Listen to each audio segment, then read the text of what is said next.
ओम जय दक्षिणामूर्ति गुरु जय दक्षिणामूर्ति करत अनुग्रह शिष्य वर्ग पर करत अनुग्रह शिष्य वर्ग पर फैली जगत कीर्ति ओम जय दक्षिणामूर्ति दृष्टिपात संकल्प मात्र से जगति कुंडलिनी स्वामी जगति कुंडलिनी क्रियावती क्रीडाए करती क्रियावती क्रीडाए करती जायन जो वरणी ओम जय दक्षिणामूर्ति षट्चक्रों को वेद ऊर्ध्वगति प्राणों की होती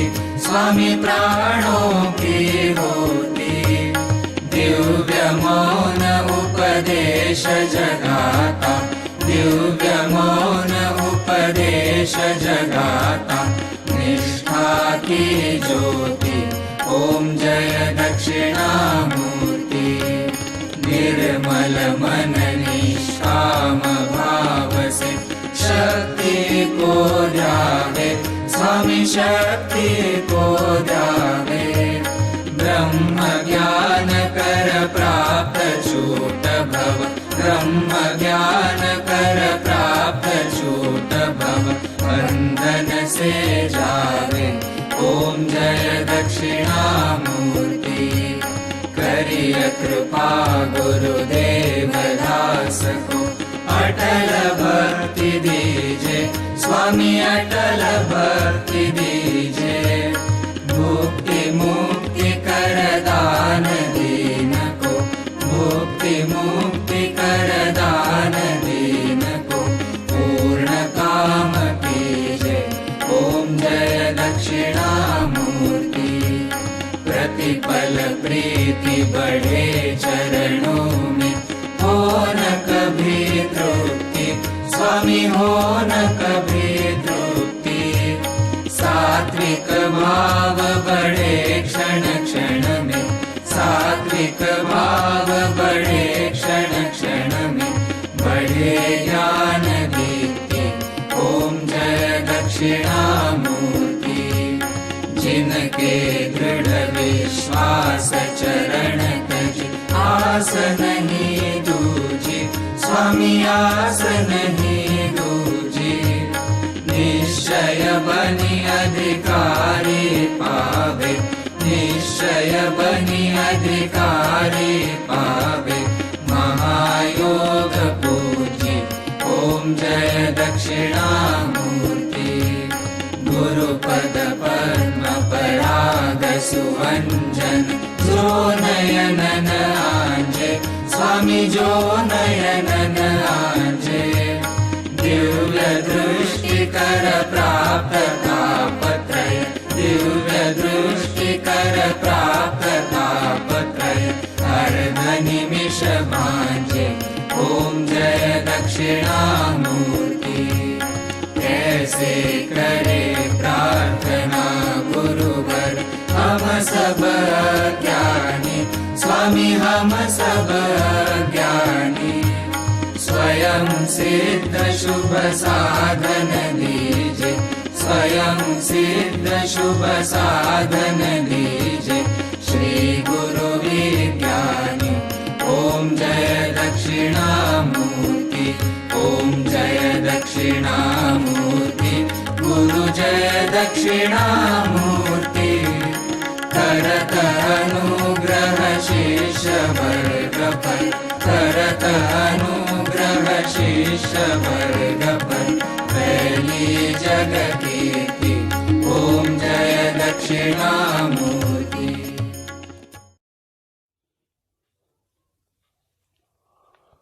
ओम गुरुर्ब्रह्मा गुरुर्विष्णु गुरुर्देवो महेश्वरा गुरु साक्षात् परब्रह्म तस्मै श्री गुरुवे नमः। नित्यं शुद्ध निराभासं निराकारं निरञ्जनं नित्यबोधचिदानन्दं गुरुर्ब्रह्म नमाम्यहम्। यस्य पादप्रभाद्यस्ता प्रपञ्चो भाति बासुरा तमहं सद्गुरु वन्दे पूर्णानंद चिदात्मकम्। ओम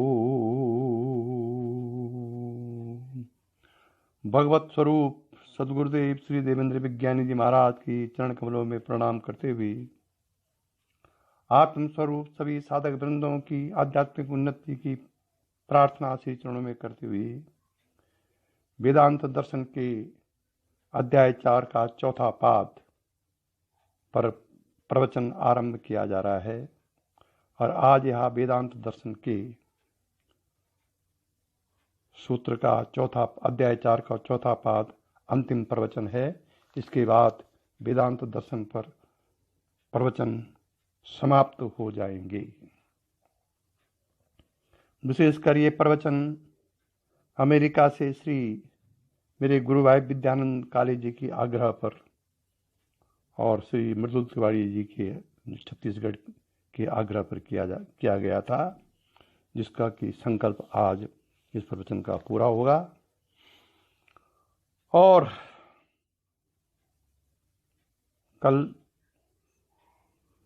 से प्रवचन किसी और ग्रंथ पर किया जाएगा। पूना से एक साधक हैं श्री क्या नाम उनका, कांचन जी, मैं उनका नाम मेरे मुंह में आ नहीं रहा है। पूना से एक साधक हैं, उन्होंने आग्रह किया है कि मैं गीता का निरूपण करूं, गीता पर प्रवचन करूं। अतः इस विषय में विचार चल रहा है। अगर विचार सकारात्मक रहा तो कल से गीता पर प्रवचन आरंभ किया जा सकता है। ओम। चौथा पाद, वेदांत दर्शन का चौथा पाद।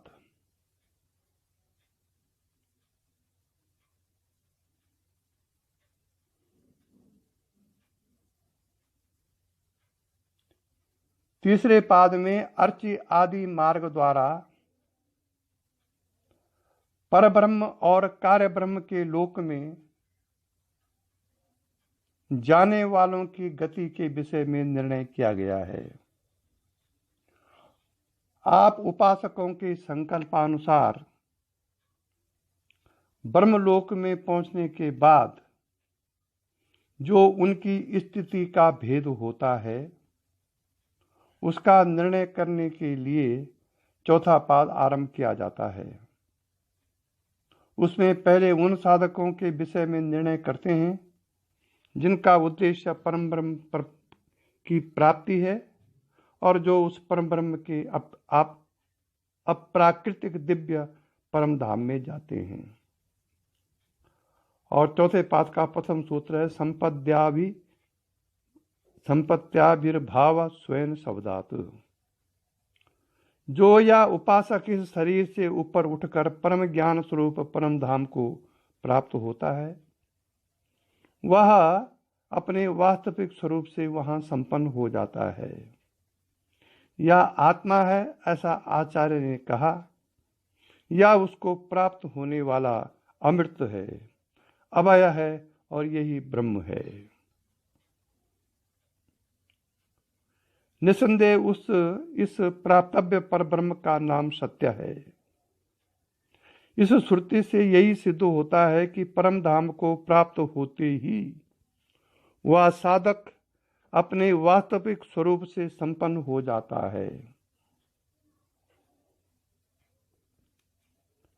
अर्थात प्राकृतिक सूक्ष्म शरीर से रहित, श्रुति में बताए हुए पुण्य पाप शून्य, जरा मृत्यु आदि विकारों से रहित, सत्य काम सत्य संकल्प शुद्ध एवं अजर अमर रूप से युक्त हो जाता है जब उसको आत्म साक्षात्कार होता है। या जब वो आत्मभ्रमण करने लगता है। इस प्रकरण में जो संकल्प से ही पितर आदि की उपस्थिति होने का वर्णन है, वह ब्रह्म विद्या के महात्म्य का सूचक है। उसका भाव यह है कि जीवन काल में ही हृदयाकाश के भीतर संकल्प से पितृलोक आदि के सुख का अनुभव होता है, न कि ब्रह्मलोक जाने के बाद। क्योंकि उस प्रकरण के वर्णन में यह बात स्पष्ट है कि वहां जीवन काल में ही उनका संकल्प से उपस्थित होना कहा है। छांदोग्य उपनिषद 8:2-1-10। इसके बाद उसके लिए प्रतिदिन यहाँ हृदय में ही परमानंद की प्राप्त होने की बात कही है। छांदोग्य उपनिषद 8:3-3। तदनंतर शरीर छोड़कर परम धाम में जाने की बात बताई गई। छांदोग्य उपनिषद 8:3-4। और उसका नाम सत्य अर्थात सत्यलोक कहा है। उसके पूर्व जो यह कहा है कि जो यहाँ इस आत्मा को तथा इन सत्य कामों को जानकर परलोक में जाते हैं, उनका सब लोकों में इच्छानुसार गमन होता है। छांदोग्य उपनिषद 8:1-6। यह वर्णन आत्मज्ञान की महिमा दिखाने के लिए है, किंतु दूसरे खंड का वर्णन तो स्पष्ट ही जीवन काल का है। उक्त प्रकरण दहर विद्या का है और दहर यहाँ परब्रह्म परमेश्वर का वाचक है। यह बात पहले ही सिद्ध की जा चुकी है ब्रह्मसूत्र 1.3.14 में। इसलिए यहाँ यह नहीं कहा जा सकता है कि प्रकरण हिरण्यगर्भ की या जीवात्मा के अपने स्वरूप की उपासना का है।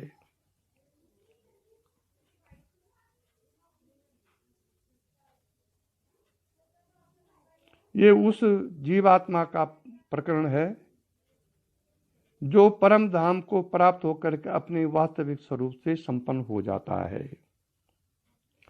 अब इसका संबंध बताते हैं कि उस परम धाम में जो उपासक अपने वास्तविक रूप से संपन्न होता है, स्वस्वरूप दर्शन इसी को कहते हैं।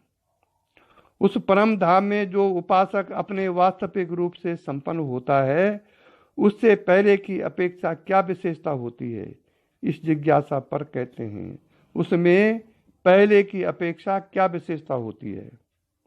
मुक्ता प्रतिज्ञानात्, दूसरा सूत्र। श्रुति में जगह जगह यह प्रतिज्ञा की गई है कि उस पर ब्रह्म परमात्मा के लोक को प्राप्त होने के बाद या साधक सदा के लिए सब प्रकार के बंधनों से छूट जाता है। मुंडकोपनिषद 3.2-6 में कहा गया है। ये इससे यह सिद्ध होता है कि अपने वास्तविक स्वरूप से संपन्न होने पर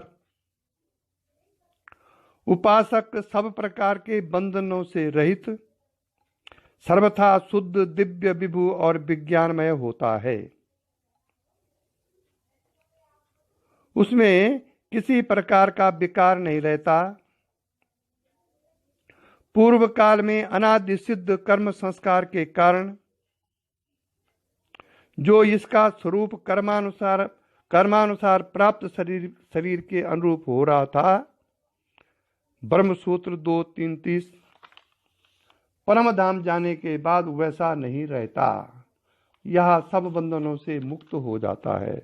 ध्यान दीजिए यहाँ पर, पूर्व काल में अनादि सिद्ध कर्म संस्कारों के कारण इसका स्वरूप कर्मानुसार प्राप्त शरीर के अनुरूप हो रहा था। परम धाम जाने के बाद वैसा नहीं रहता। यह सब बंधनों से मुक्त हो जाता है। या कैसे निश्चय होता कि उस समय उपासक सब बंधनों से मुक्त हो जाता है, इस पर कहते हैं आत्मा प्रकरणार्थ, तीसरा सूत्र है।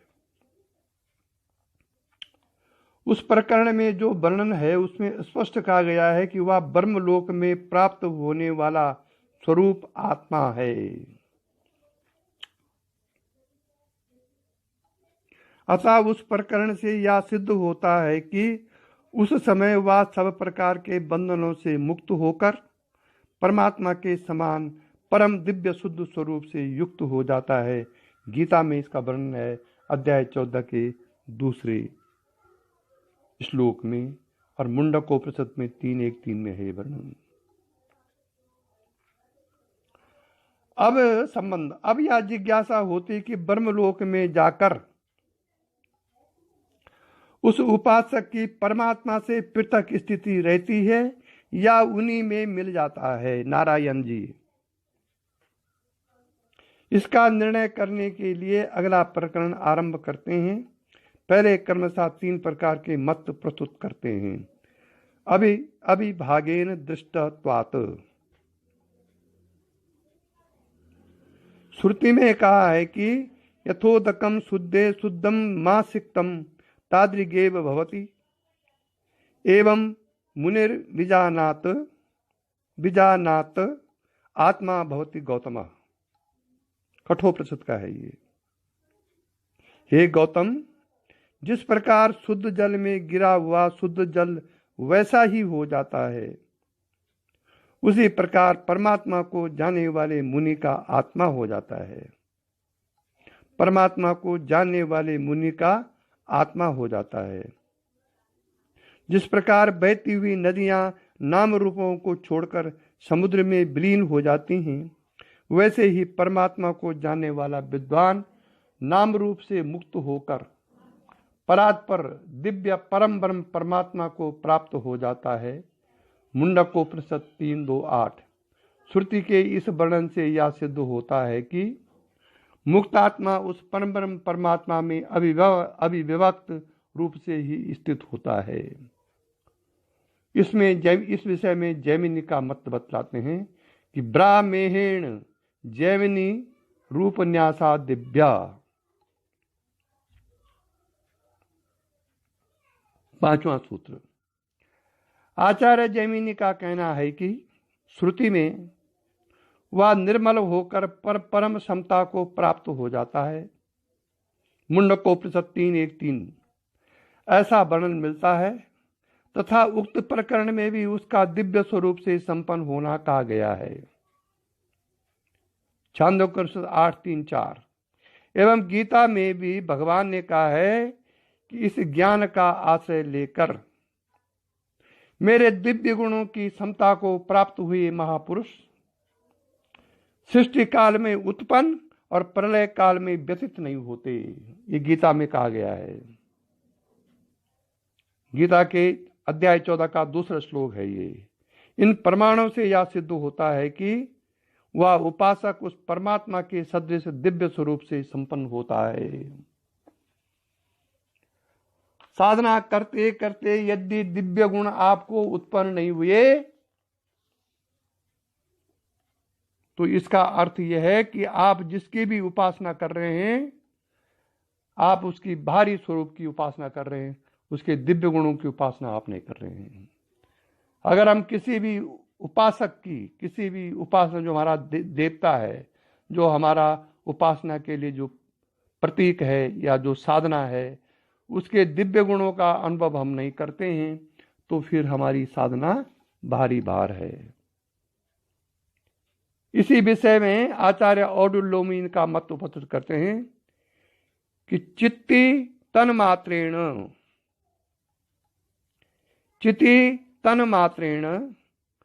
तदात्मकत्वादि औडुलोमी। परम धाम में गया हुआ मुक्तात्मा अपने वास्तविक चैतन्य मात्र स्वरूप से स्थित रहता है। ध्यान दीजिए आप, क्योंकि श्रुति में उसका वैसा ही स्वरूप बताया गया है।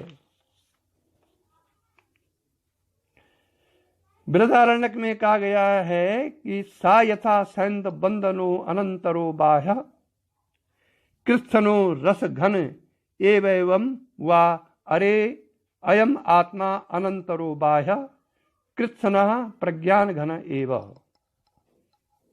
बृहदारण्यक उपनिषद 4-5-13।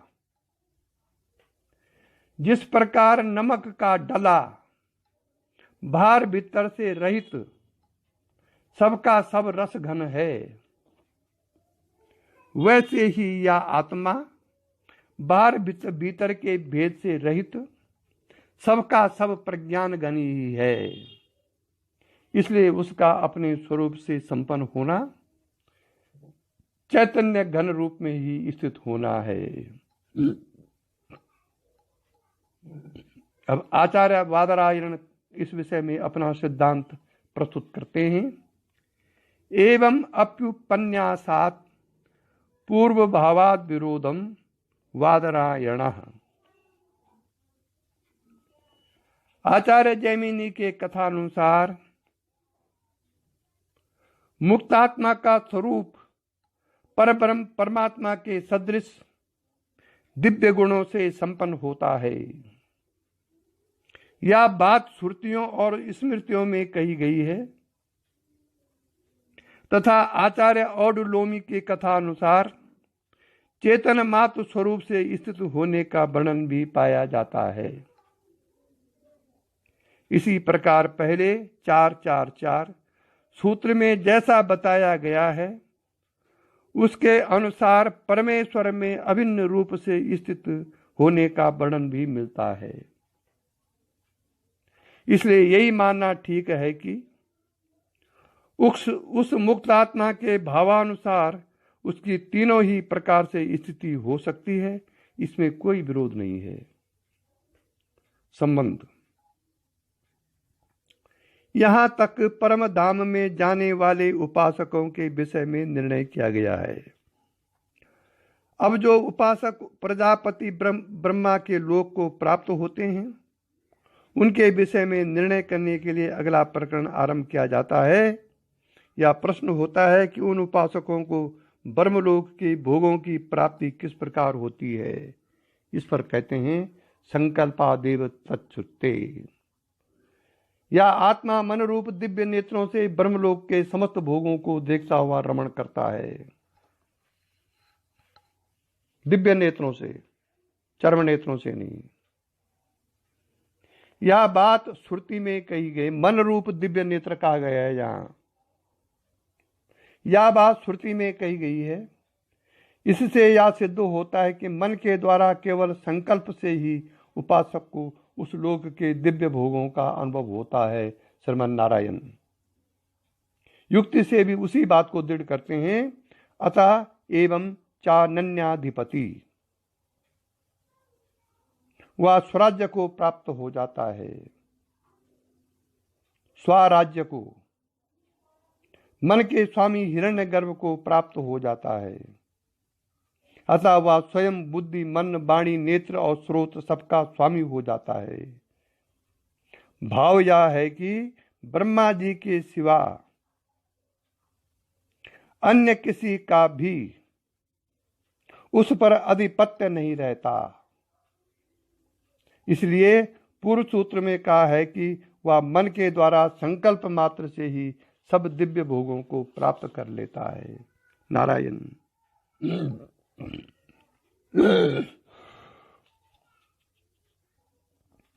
उसे संकल्प मात्र से जो दिव्य भोग प्राप्त होते हैं उनके उपभोग के लिए वह शरीर भी धारण करता है या नहीं, इस पर आचार्य बादरी का मत उपस्थित करते हैं। अभावम अभावम बादरी आह हेव्यम 10वां सूत्र है।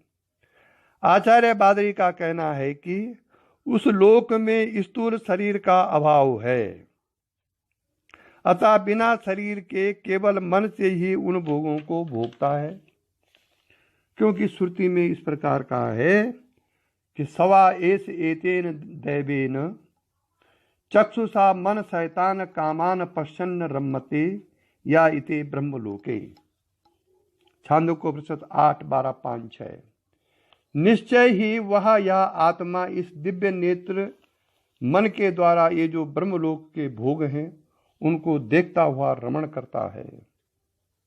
इसके सिवा उसका अपने दिव्य रूप से संपन्न होना भी कहा है। दिव्य रूप स्थूल देह के बंधनों से रहित होता है। नारायण जी इसलिए कार्य ब्रह्म के लोक में गए हुए मुक्त आत्मा के स्थूल शरीर का अभाव मानना ही उचित है। संबंध इस विषय में आचार्य जैमिनी का मत बतलाते हैं कि जैमिनी इसमें क्या कहते हैं। भावम जैमिनी निर्विकल्पा मननात्, निर्विकल्पा मननात्। आचार्य जैमिनी का कहना है कि मुक्त आत्मा एक प्रकार से होता है और 3 प्रकार से होता है, 5 प्रकार से होता है, 7 प्रकार से, 9 प्रकार से तथा 11 प्रकार से भी होता है, ऐसा कहा गया है छांदोग्योपनिषद की 7:26-2 में। इस तरह श्रुति में उसका नाना भावों से युक्त होना कहा गया है। इससे यही सिद्ध होता है कि उसके स्थूल शरीर का भाव है, अर्थात वह शरीर से युक्त होता है, अन्यथा इस प्रकार की श्रुति का कहने का संगत नहीं हो सकता। अब ये जैमिनी का मत है। अब इस विषय में आचार्य बादरायण अपना मत प्रकट करते हैं कि द्वादशाह उभयविदम बादरायणोतः। वेदव्यास जी कहते हैं कि दोनों आचार्यों का कथन प्रमाण युक्त है।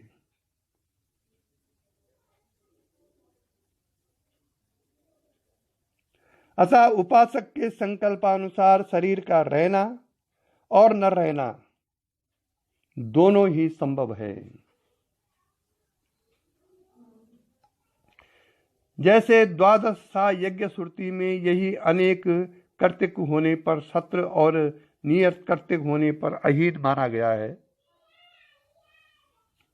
उसी तरह यहां भी श्रुति में दोनों प्रकार का कथन होने से मुक्त आत्मा का स्थूल शरीर से युक्त होकर दिव्य भोगों का भोगना और बिना शरीर के केवल मन से ही उनको उपभोग करना भी संभव है।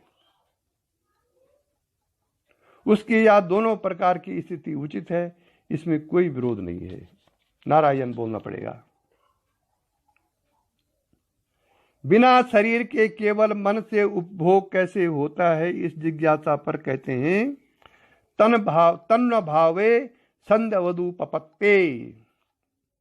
जैसे स्वप्न में स्थूल शरीर के बिना मन से ही समस्त भोगों का उपभोग होता देखा जाता है। कई घटनाएं ऐसी हैं जब आप सोए रहते हैं और स्वप्न में वो आप किसी भोगों को भोगते हैं और ठीक उससे वही घटना घटती है जो कि शरीर रहते हुए स्थूल भोगों को जब आप भोग रहे होते हैं, स्थूल शरीर में जब भोगों को भोग रहे होते हैं, इसको कहते हैं मन से भोगना। वैसे ही ब्रह्मलोक में भी बिना शरीर के समस्त दिव्य भोगों का उपभोग होना संभव है, इसलिए बादरी की यह मान्यता सर्वथा उचित ही है। अब संबंध है कि शरीर के द्वारा किस प्रकार उपभोग होता है, इस जिज्ञासा पर कहते हैं भावे जागृतवत। आचार्य जैमिनी के मतानुसार जिस मुक्तात्मा को शरीर की उपलब्धि होती है वह उसके द्वारा उसी प्रकार भोगों का उपभोग करता है जैसे यहाँ जागृत अवस्था में साधारण मनुष्य विषयों का अनुभव करता है। ब्रह्मलोक में ऐसा होना भी संभव है, इसलिए दोनों प्रकार की स्थिति मानने में कोई आपत्ति नहीं है। नारायण।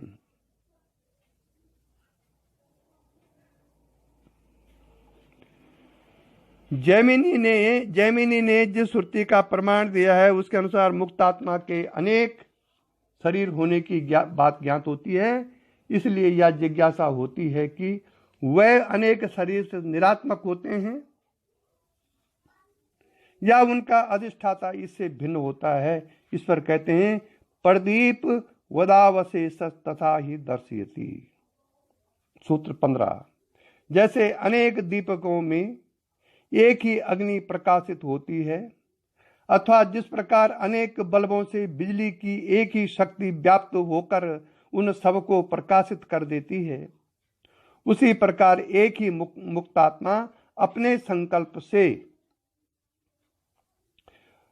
रचे हुए समस्त शरीरों में प्रविष्ट होकर दिव्य लोक के भोगों का उपभोग कर सकता है, क्योंकि श्रुति में उस एक का ही अनेक रूप होना दिखाया गया है। छांदोग्योपनिषद 7:26-2। संबंध।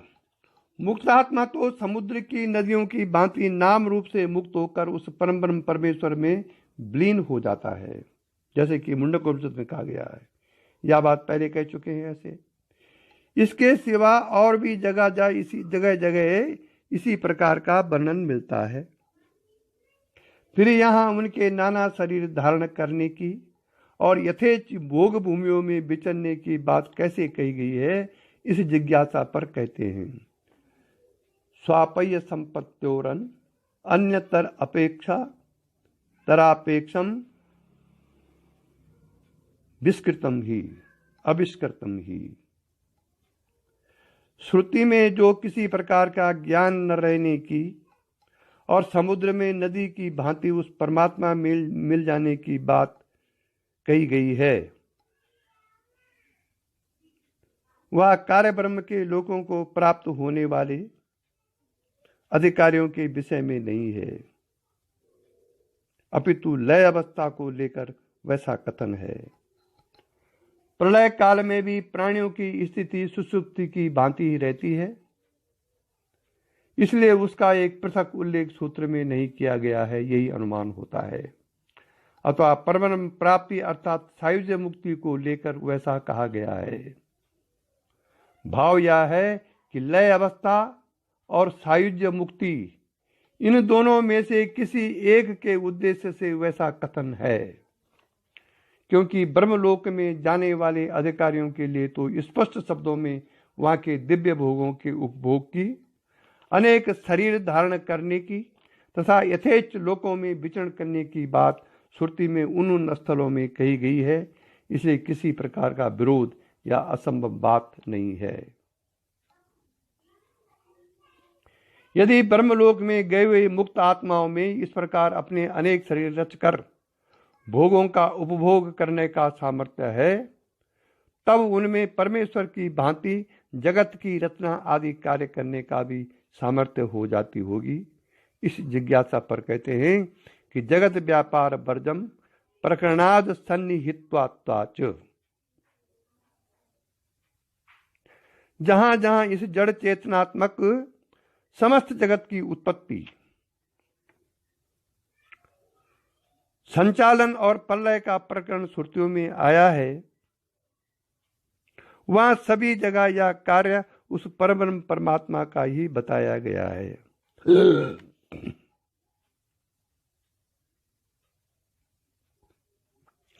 ब्रह्मलोक को प्राप्त होने वाले मुक्त आत्माओं का सृष्टि रचना आदि कार्य से संबंध नहीं कहीं नहीं बताया गया है।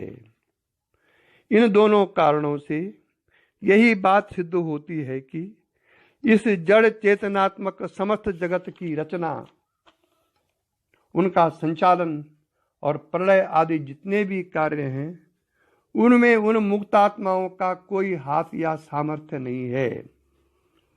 वे केवल वहां के दिव्य भोगों का उपभोग करने की ही यथेष्ट सामर्थ्य रखते हैं।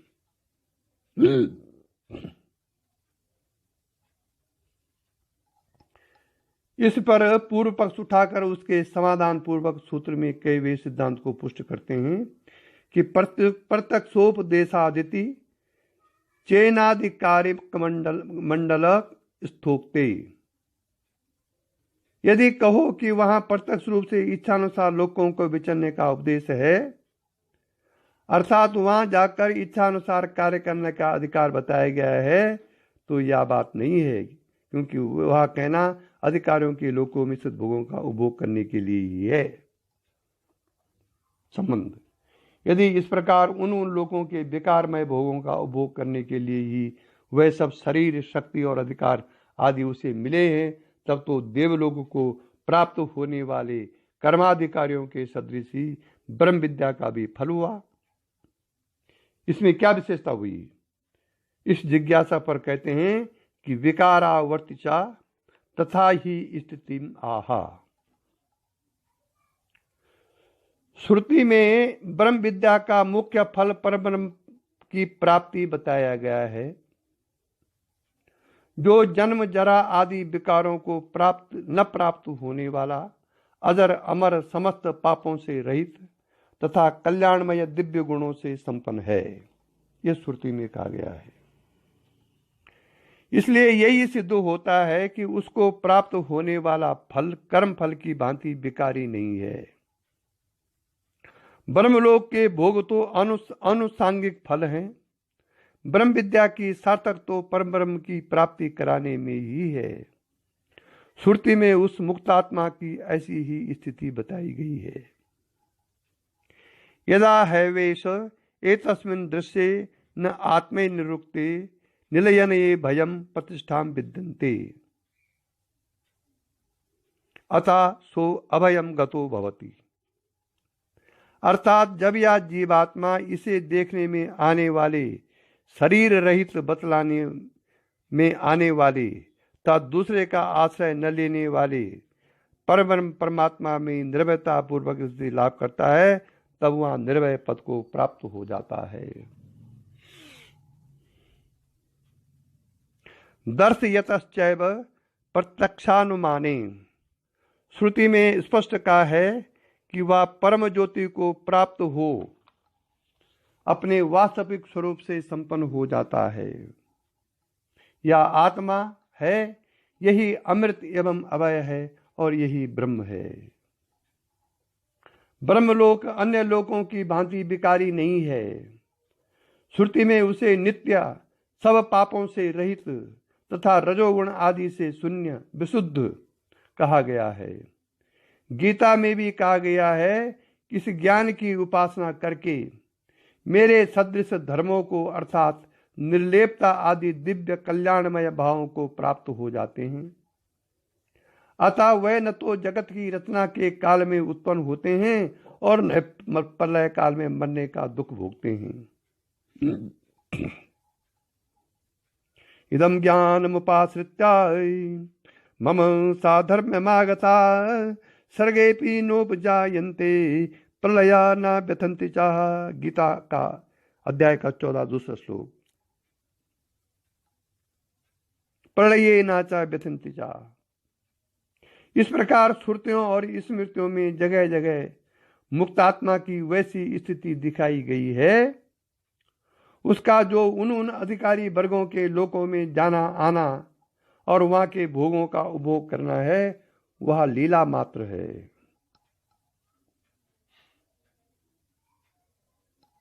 बंधन कारक या पुनर्जन्म का हेतु नहीं है।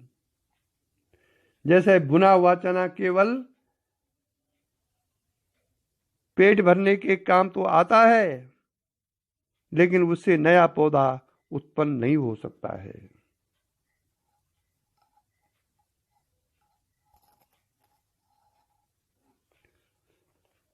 ब्रह्मलोक में जाने वाले मुक्त आत्मा का जगत की उत्पत्ति आदि में अधिकार या सामर्थ्य नहीं है। इस पूर्वोक्त बात को इस प्रकरण के अंत में पुनः सिद्ध करते हैं। भोग मात्र साम्य लिंगाच, जिस प्रकार वह ब्रह्मा समस्त दिव्य कल्याणमय भोगों को उपभोग करता हुआ भी उनसे लिप्त नहीं होता, उसी प्रकार या मुक्तात्मा भी उस ब्रह्मलोक में रहते समय उपासना काल में की हुई भावना के अनुसार प्राप्त हुए वहां के दिव्य भोगों का बिना शरीर के स्वप्न की भांति केवल संकल्प से या शरीर धारण पूर्वक जागृत की भांति उपभोग करके भी उनसे लिप्त नहीं होता। इस प्रकार भोग मात्र में उस ब्रह्मा के साथ उसकी समानता है। इस लक्षण से भी यही सिद्ध होता है कि जगत की रचना आदि कार्य में उसका ब्रह्मा के समान किसी भी अंश में अधिकार या सामर्थ्य नहीं होता है, जबकि वो अपने अनुसार अपनी सृष्टि को बनाने का सामर्थ्य उसमें होता है। संबंध, यदि ब्रह्मलोक को प्राप्त होने वाले मुक्त आत्मा की सामर्थ्य सीमित है, परमात्मा के समान असीम नहीं है, तब तो उसके उपभोग का समय पूर्ण होने पर उसका पुनर्जन्म भी हो सकता है। इस पर कहते हैं अनावृत्ति शब्दाद, अनावृत्ति शब्दात। श्रुति में बार बार यह बात कही गई है कि ब्रह्मलोक में गया हुआ साधक वापस नहीं लौटता।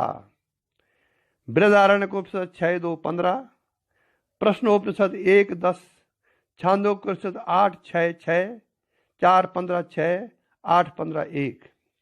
इन श्रुतियों में कहा गया है, इन श्लोकों में, कि जो ब्रह्मलोक जाता है वो वापस नहीं लौटता। इस शब्द प्रमाण से यही सिद्ध होता है कि ब्रह्मलोक में जाने वाला अधिकारी वहां से इस लोक में नहीं लौटता। अनावृत्ति शब्दात, इस वाक्य की आवृत्ति ग्रंथ की समाप्ति सूचित करने के लिए है। इति श्री वेदव्यास रचित वेदांत दर्शन ब्रह्म सूत्र का 4था अध्याय पूरा हुआ। वेदांत दर्शन संपूर्ण। अतः आज वेदांत दर्शन पर प्रवचन समाप्त हुए। पूना से एक साधक प्रतीक कांचन का अनुरोध आया है कि मैं गीता पर का निरूपण करूं, अर्थात उस पर प्रवचन करूं।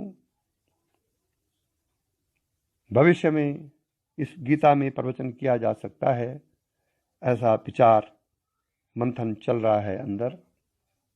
क्योंकि किसी साधक की अच्छी भावना को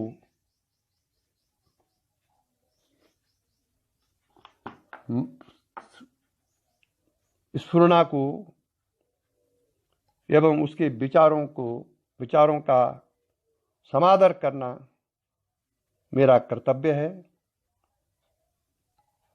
और भविष्य में गीता पर प्रवचन प्रारंभ किया जा सकता है। इसी के साथ आज का ये वेदांत दर्शन पर प्रवचन समाप्त हुआ। ये काफ़ी लंबा चला और अंत में मैं अपने श्री गुरुदेव को चरणों में प्रणाम करते हुए वेदांत दर्शन के सूत्र का प्रवचन समाप्त करता हूँ। ओम यही दिव्य दृष्टि हमें दीजिए भगवान, हो कण कण में निस दिन तुम्हारे ही दर्शन। लखों नित्य सर्वत्र मूर्ति तुम्हारी, सुनो जड़ जगत से ये कीर्ति तुम्हारी। यही दिव्य दृष्टि हमें दीजिए भगवान, हो कण कण में निस दिन तुम्हारे दर्शन। प्रलय हो ये संसार और सृष्टि सारी, न बिचले कभी बुद्धि निश्चल हमारी। यही दिव्य दृष्टि हमें दीजिए भगवान, हो कण कण में निस दिन तुम्हारे दर्शन। ओम लखों नित्य सर्वत्र मूर्ति तुम्हारी, सुनो जड़ जगत से ये कीर्ति तुम्हारी। यही दिव्य दृष्टि हमें दीजिए भगवान, हो कण कण में निस दिन तुम्हारे ही दर्शन। तेरी शुभ सत्ता बिना हे प्रभु मंगल मूल, पत्ता तक हिलता नहीं, खिलता नहीं है फूल। रोम रोम में तुम रमे, फिर क्या रहा बिछो। लेकिन तुम मिलते नहीं, एक ऐसा संयोग। ओम असतो मा सद्गमया, तमसो मा ज्योतिर्गमया, मृत्योर्मा अमृतं गमया। ओम शांति शांति शांति। ओम यो योग दीक्षा कलना प्रवीणा, सच्चात्र सिद्धांत वेदांत धुरीणा, तम योगमानंद मथुदानम, गुरुं भजे हम बहु भक्तिमानम, गुरुं भजे हम बहु भक्तिमानम। यो विघ्न विहिता विरमन्ति मध्या। ओम नारायण। नारायण योग कला प्रदानम, शांतं स्वभावं कलितात्मभानं, भगतं प्रियं दिव्य गुणा अवतारम, और वंदे गुरु त्वं परमार्थ सारम, वंदे गुरु त्वं परमार्थ सारम।